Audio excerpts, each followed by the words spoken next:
সবাইকে স্বাগতম আমার ইউটিউব চ্যানেলে। আশা করি সবাই ভালোই আছেন। তো আজকের রেসিপি কাঠকচুর তরকারি। তো চলুন শুরু করা যাক। তো আপনারা এখানে কাঠকচু দেখতেই পাচ্ছেন, সেই সাথে রয়েছে আলু। তো আমি এখন এগুলোকে সুন্দর করে বানিয়ে নিচ্ছি। তো প্রথমেই আমি কাঠকচুকে সুন্দর করে এখানে ছিলিয়ে নেব। তো এখানে আমার কাঠকচু ছিলা হয়ে এসেছে।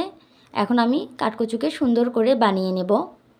আপনারা আপনাদের মন মতো কাঠকচুগুলোকে বানিয়ে নিতে পারেন।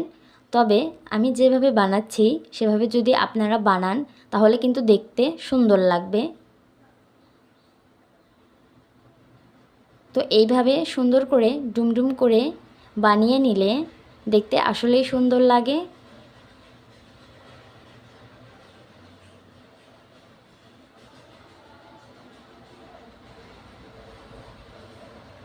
তো দেখুন বন্ধুরা, কত সুন্দর লাগছে দেখতে। আপনারাও এভাবে বানিয়ে নিতে পারেন। তো সেম প্রসেসেই আমি বাকিগুলো এইভাবেই বানিয়ে নেব। দেখুন কত সুন্দর লাগছে। তো এখানে আমার কাঠকচু বানানো শেষ। তো এখন আমি আলুকে বানিয়ে নেব। তো আলুকেও আমি একই প্রসেসেই এইভাবেই বানিয়ে নেব। কাঠকচু যেরকম বানাবেন আলুকেও কিন্তু সেভাবেই বানাবেন, তাহলে দেখতে আসলেই সুন্দর লাগে। তো দেখুন আমি কিভাবে বানাচ্ছি, একদম সেম প্রসেসেই কিন্তু আমি আলুগুলোকেও বানিয়ে নিচ্ছি। দেখুন এইভাবে যদি আপনারাও বানান দেখতে কিন্তু আসলেই সুন্দর লাগে।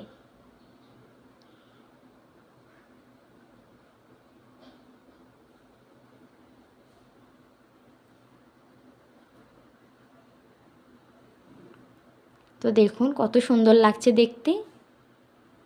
তো এ পর্যায়ে আমার সবজি বানানো হয়ে এসেছে। এখন আমি এগুলোকে সুন্দর করে ধুয়ে নেব।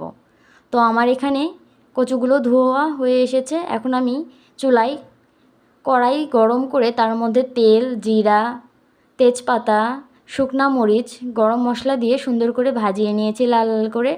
এরপরে তরকারিগুলোকে ছেড়ে দিয়েছি।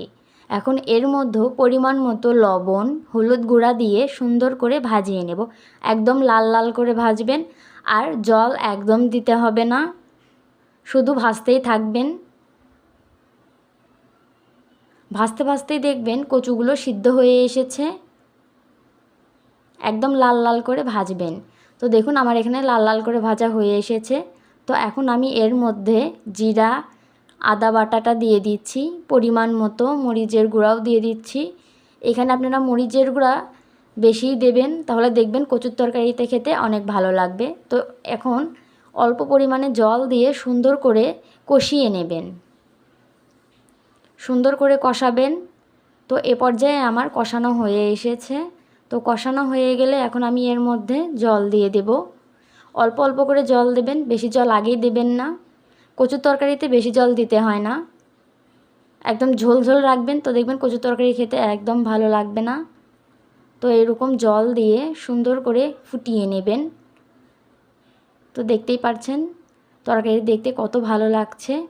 তো বন্ধুরা, ভিডিওটি ভালো লাগলে অবশ্যই লাইক, কমেন্ট, সাবস্ক্রাইব করে পাশে থাকুন।